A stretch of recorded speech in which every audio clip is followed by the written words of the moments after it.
রোলে আছে, হ্যাঁ।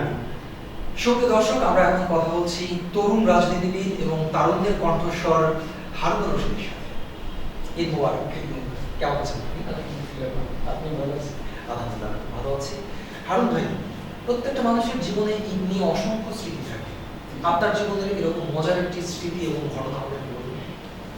যে অসংখ্য স্মৃতি আছে, তার মধ্যে আমার মনে পড়ে আমি যখন ছোট ছিলাম, আমাদের বাড়িতে গ্রামের বাড়ি, তখন আমার কাকা বিজনেস করতে ঈদের মধ্যে সুন্দর সুন্দর পশু গ্রাম থেকে ক্রয় করে এনে আপনাদের ঢাকাতে বিক্রি করতো। তখন আমার শখ হলো আমি গরুর হাট দেখতে যাব। গরুর হাট দেখতে যাব, তখন বায়না করলাম। বায়না করার পরে কাকা বলল, হ্যাঁ নিয়ে যাবো। তা তো কয়েকজন মিলে ব্যবসা করি। আমি গাড়িতে উঠে বসলাম, ট্রাকের মধ্যে অনেকগুলো গরু সাজানো।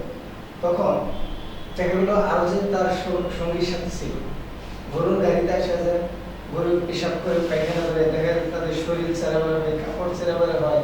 তখন এত মজা লাগলো যে সে কি সুন্দর, এই যে এত কষ্ট করে উপার্জন করে গরুর মলমূত্র সবকিছু বিসর্জন দিয়ে জামা কাপড়ে ভরিয়ে এত কষ্ট করে টাকা উপার্জন করে ঈদের জন্য আমাদের ঈদ আনন্দকে খুশিতে ভরে তোলার জন্য তারা এত সুন্দরভাবে এত কষ্ট করে জীবনের বাজি রেখে কামাই রোজগার করে নিয়ে যায়।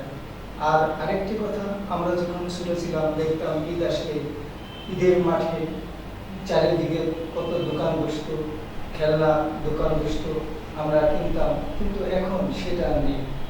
এখন অতীত সব বিলীন হয়ে গেছে। এখন ডিজিটাল যুগে ডিজিটাল ঈদ, শুধু ফেসবুক আর টিভি মোবাইলের মধ্যেই ঘুরে থাকি।